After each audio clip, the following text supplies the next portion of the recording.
ପିଲାମାନେ ଆଜି ଆମେ ପଞ୍ଚମ ଶ୍ରେଣୀର କ'ଣ ଦ୍ୱିତୀୟ ବିଷୟ ସାହିତ୍ୟର ଉପଯୁକ୍ତ ବେଶ ପକାଇ ଆସ ଏହାକୁ ଲେଖିଛନ୍ତି ମନୋଜ ଦାସ। ଏଇ ବିଷୟରୁ ଆମକୁ ପିଲାମାନେ ବହୁତ କିଛି ଶିଖିବା, ଜୀବନକୁ ଆଗକୁ ବଢ଼ିବା ପାଇଁ ଗୋଟେ ହେଉଛି ପ୍ରେରଣା। ତାହେଲେ ପଢ଼ିବା ଏବଂ ଏ ବିଷୟକୁ ବୁଝିବା ହେଲା। ଗୋଟିଏ ରାଜ୍ୟ ଜୟ କଲେ ରାଜା ତାଙ୍କ ପୋଷାକରେ ଖଣ୍ଡିଏ ନୂଆ ହୀରା ଲଗାନ୍ତି।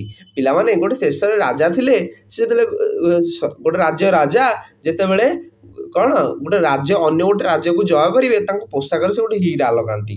ରାଜ୍ୟ ପରେ ରାଜ୍ୟ 4-6 ରାଜ୍ୟ ଜୟ କରି ପଗଡ଼ି ଓ ପରିଧେୟରେ 4-6 ଚେକା ହୀରା ଝଲସର ରାଜା ନିଜ ନଅରକୁ ପ୍ରତ୍ୟାବର୍ତ୍ତନ କରୁଥିଲେ। ପିଲାମାନେ ସେ ବିଭିନ୍ନ ପ୍ରକାର ରାଜ୍ୟ ଜୟ କରି ହେଲା ପଗଡ଼ି ପିନ୍ଧି ଏବଂ ହୀରା ଲଗେଇ ହେଲା ପୁରା ଝଲସେଇ ଯାଉଥିବେ, ତାଙ୍କ ହୀରା ଲଗେଇଲେ ଏବଂ ନଅରକୁ ତାଙ୍କ ନଗରକୁ ସେ ପ୍ରତ୍ୟାବର୍ତ୍ତନ କରୁଥିଲେ। ଡେରା ପଡ଼ିଥିଲା ଗୋଟିଏ ପର୍ବତ ପାଦ ଦେଶରେ, 2 ରାଜ୍ୟ ମଝିରେ ଏଇଟା ଗୋଟାଏ ଜନହୀନ ପ୍ରାୟ ବଣ ମୂଲକ। ବୁଝିହେଲା? ତାହେଲେ ଡେରା ପଡ଼ିଥିଲା ଗୋଟିଏ ପର୍ବତର ପାଦ ଦେଶରେ ହେଲା। ପିଲାମାନେ 2ଟି ରାଜ୍ୟ ମଧ୍ୟରେ ଗୋଟେ ଜାଗା ଥିଲା ହେଲା ପୁରା ଜନହୀନ, ହେଲା ପୁରା ଜଙ୍ଗଲ ଥିଲା। ସେଇ ସୈନ୍ୟ ବାହିନୀ ସେଇଠି ଶୋଇ ପଡ଼ିଥିଲେ ହେଲା। ରାଜା ତାଙ୍କ ଶିବିର ବାହାରେ ନିଶାର୍ଦ୍ଧରେ ପଦଚାରଣା କରୁଥିଲେ ହେଲା। ସେଇଠି ରାଜା କ'ଣ କରୁଛନ୍ତି? ପଦଚାରଣା କରୁଛନ୍ତି। ହଠାତ୍ ସମ୍ମୁଖବର୍ତ୍ତୀ ପର୍ବତ ଉପରେ ଏକ ଅଭୂତ ନୀଳାଭ ଆଲୋକ ତାଙ୍କର ଦୃଷ୍ଟି ଗୋଚର ହେଲା। ତାଙ୍କ ହୃଦୟ ବିସ୍ମୟ, ଚମକ ଓ ଆନନ୍ଦରେ ଭରିଗଲା। ସେ ଆଲୋକ ଯେ ଅସାଧାରଣ ସେଥିରେ ସନ୍ଦେହ ଅବକାଶ ନଥିଲା। ବିସ୍ମିତ ରାଜା ମନ୍ତ୍ରୀଙ୍କୁ ନିଦରୁ ଉଠାଇଲେ ଓ ସେ ଆଲୋକ ଦେଖାଇଲେ। ମନ୍ତ୍ରୀ ଅତି ସ୍ୱାଭାବିକ ଭାବରେ କହିଲେ, ମହାରାଜ, ମୁଁ ସନ୍ଧ୍ୟାବେଳେ ଆଖପାଖ ଲୋକଙ୍କଠୁ ଶୁଣିଲି କି ସେ ପର୍ବତ ଉପରେ ଜଣେ ସନ୍ନ୍ୟାସୀ ରହନ୍ତି। ଶୀତ ରାତି ସେ ନିଆଁ ଜାଳିଛନ୍ତି। ମନ୍ତ୍ରୀ, ତୁମକୁ ସେ ଆଲୋକ କିପରି ଲାଗୁଛି? ହେଲା। ରାଜା ସେ ଗୋଟେ ପର୍ବତ ଉପରେ କ'ଣ ଦେଖିଲେ? ଗୋଟେ ଆଲୋକ ଦେଖିଲେ ଏବଂ ମନ୍ତ୍ରୀ ଯାଇକି ପଚାରିଲେ ଯେ ସେଇଠି କ'ଣ ଜଳୁଛି ହେଲା।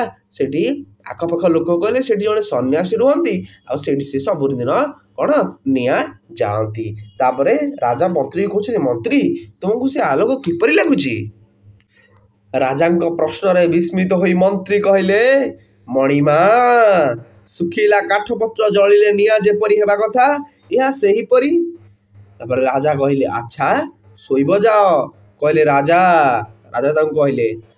ସେ ବୁଝିଲେ ଯେ ଆଲୋକର ଯେଉଁ ବିଶେଷତ୍ୱ ସେ ଦେଖୁଛନ୍ତି ମନ୍ତ୍ରୀ ତାହା ଦେଖିପାରୁନାହାନ୍ତି ହେଲା। ତାହେଲେ ରାଜା ଯାହା ଦେଖୁଛନ୍ତି ମନ୍ତ୍ରୀ ଦେଖିପାରୁନାହାନ୍ତି। ପ୍ରଭାତ ହେଲା ମାନେ ସକାଳ ହେଲା। ରାଜା ସନ୍ନ୍ୟାସୀଙ୍କୁ ଭେଟିବାର ଅନୁମତି ପ୍ରାର୍ଥନା କରି ଦୂତ ପଠାଇଲେ ହେଲା। ଦୂତ ଫେରିଆସି କହିଲେ, ସନ୍ନ୍ୟାସୀ କହୁଛନ୍ତି କି ତାଙ୍କୁ ଭେଟିବାକୁ ହେଲେ ରାଜା ଉପଯୁକ୍ତ ବେଶ ପକାଇ ଯିବା ଦରକାର ହେଲା। ରାଜା ଦୂତ ପଠାଇଛନ୍ତି ସେ ସନ୍ନ୍ୟାସୀକୁ ଭେଟିବା ପାଇଁ। ସନ୍ନ୍ୟାସୀ କ'ଣ କହିଲେ? ସନ୍ନ୍ୟାସୀ ତାଙ୍କୁ ଦୂତମାନଙ୍କୁ କହିଲେ ରାଜାଙ୍କୁ ଭେଟିବା ପାଇଁ ତାଙ୍କୁ ଉପଯୁକ୍ତ ବେଶ ପକାଇ ଯିବ ଦରକାର।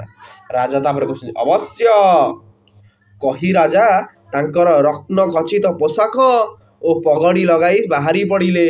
ସେ ପର୍ବତ ଅଧା ଚଢ଼ିବା ବେଳକୁ ସନ୍ନ୍ୟାସୀଙ୍କର ଜଣେ ଚେଲା ଆସି କହିଲେ, ଗୁରୁଦେବ, ମଣିମାଙ୍କୁ ଦୂରରୁ ଦେଖୁଛନ୍ତି। ସେ କହିଲେ କି ଆପଣ ଉପଯୁକ୍ତ ବେଶ ପକାଇ ଆସିବା ଦରକାର ହେଲା।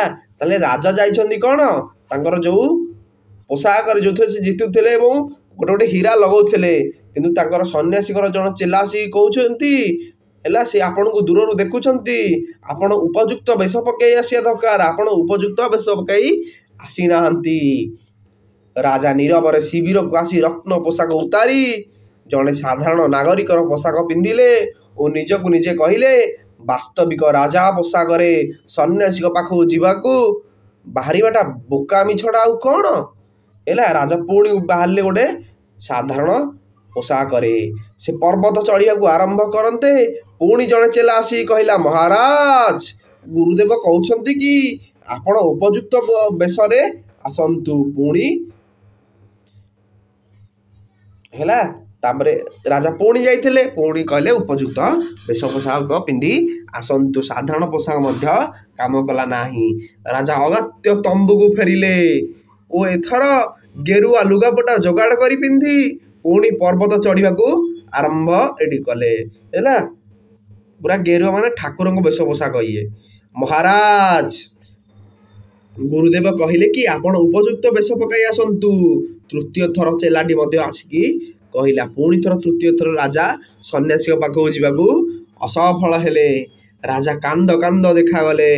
ମନ୍ତ୍ରୀ ତାଙ୍କ କାନରେ କହିଲେ, ମହାରାଜ, ସେ ଉଦ୍ଧତ ସାଧୁକୁ ଏହି କ୍ଷଣି ଧରି ଆଣି ଆପଣଙ୍କ ଆଗରେ ହାଜର କରିଦେବି। ରାଜା ଧୀର କଣ୍ଠରେ କହିଲେ, ମନ୍ତ୍ରୀ, କେତେ ରାଜା ମହାରାଜାଙ୍କୁ ବନ୍ଦୀ କରି ତ ମୋ ଆଗରେ ତମେ ଓ ସେନାପତି ହାଜର କରିଛ। ଜଣେ ନିରସ୍ତ୍ର ନିର୍ବାକ ସାଧୁଙ୍କୁ ଧରି ଆଣିବାର ବାହାଦୁରୀ କ'ଣ? ହେଲା ପିଲାମାନେ, ଦେଖ କେତେ ସୁନ୍ଦର ଲାଗୁଛି ବିଷୟଟି। ତାପରେ କ'ଣ ହେଲା ପିଲାମାନେ? ଶିବିର ଭିତରେ ଏକାକୀ ରାଜା ଅଶ୍ରୁରୋଧ କରିପାରିଲେ ନାହିଁ। ବାସ୍ତବିକ ଆଜି ଯାଏ ସେ ନିଜକୁ କେଡ଼େ ପ୍ରଭାବଶାଳୀ କ୍ଷମତାଶାଳୀ ମନେ କରି ଆସିଥିଲେ। ଇଏ ହେଲା କ'ଣ? ବେଶ ବୋଇଲେ ସାଧୁ କ'ଣ ବୁଝାଉଛନ୍ତି ଯୋଗ୍ୟତା? ବାସ୍ତବିକ ସେ କ'ଣ ଜଣେ ସାଧୁଙ୍କୁ ଭେଟିବାକୁ ଯୋଗ୍ୟ? ସେ ପ୍ରଶ୍ନର ଉପରେ ଏପରି ଯେତିକି ଚିନ୍ତା କଲେ ସେତିକି ବିମର୍ଷ ମଧ୍ୟ ହେଲେ। ରାଜା ବର୍ତ୍ତମାନ ଚିନ୍ତାମଗ୍ନରେ ପଡ଼ିଗଲେ। ମୁଁ କ'ଣ ସାଧୁଙ୍କୁ ଭେଟିବାକୁ ଯୋଗ୍ୟ? ଅର୍ଥାତ୍ ଜୀବନରେ ସେ ଯେତେ ବିଜୟ ପ୍ରାପ୍ତ କରିଛନ୍ତି, ଯେତେ ମୁଣ୍ଡ କାଟ କରି ତଳେ ଲୋଟାଇ ଦେଇଛନ୍ତି, ସେ ସବୁ ତାଙ୍କୁ ଅନ୍ୟମାନଙ୍କ ଆଖିର ବିରାଟ କରି ଥାଇପାରେ, କିନ୍ତୁ ସାଧୁଙ୍କ ଆଖିରେ ସେ ଗୋଟେ ଅଯୋଗ୍ୟ। କାରଣ ସେ ମଣିଷକୁ କେତେ ମୁଣ୍ଡ କାଟ କରିଦେଇଛନ୍ତି। ପୁଅ, ଏ ବେଶରେ ତମେ କେଡ଼େ ସୁନ୍ଦର ଦିଶୁଛ। ଏ ଅପୂର୍ବ କଣ୍ଠସ୍ୱରରେ ରାଜାଙ୍କୁ ଚମକାଇ ଦେଲା। ସେ ଅନାଇବା ବେଳକୁ ତାଙ୍କ ଆଗରେ ଥିଲା ସ୍ୱୟଂ ସନ୍ନ୍ୟାସୀ।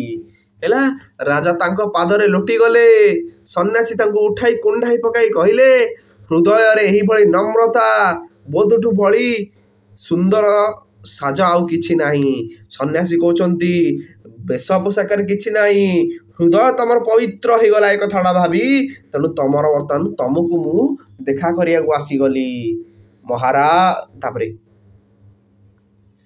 ମହାଭାଗ, ମୁଁ କେଡ଼େ ମୂର୍ଖ ଥିଲି। ରାଜ୍ୟ ପରେ ରାଜ୍ୟ ଜୟ କରି ନିଜକୁ ଗୌରବାନ୍ୱିତ ବୋଧ କରୁଥିଲି। ରାଜା ମୃଦୁ କଣ୍ଠରେ କହିଲେ। ହଁ, ତାପରେ ସନ୍ନ୍ୟାସୀ କହୁଛି, ହଁ ବତ୍ସ, ସେ ଗୌରବ ବୋଧ ଅଜ୍ଞାନ ପ୍ରସୂତ। ଆଜି ଆମେ ଜ୍ଞାନର ଉଷାଲୋକରେ ଉପନୀତ। ସନ୍ନ୍ୟାସୀ ରାଜାଙ୍କୁ ଆଶୀର୍ବାଦ କରି ବୁଲି ପଡ଼ି ଚାଲିଗଲେ। ତାହେଲେ ପିଲାମାନେ, ଏ ବିଷୟରୁ ଆମକୁ ଶିଖିବାକୁ ମିଳିଲା ଯେ ଆମ ମନ ଯେତେ ପବିତ୍ର ହବ ଆମେ ସେତେ ପବିତ୍ର ହେଇଯିବା। ବେଶ ପୋଷାକରେ କିଛି ନାହିଁ।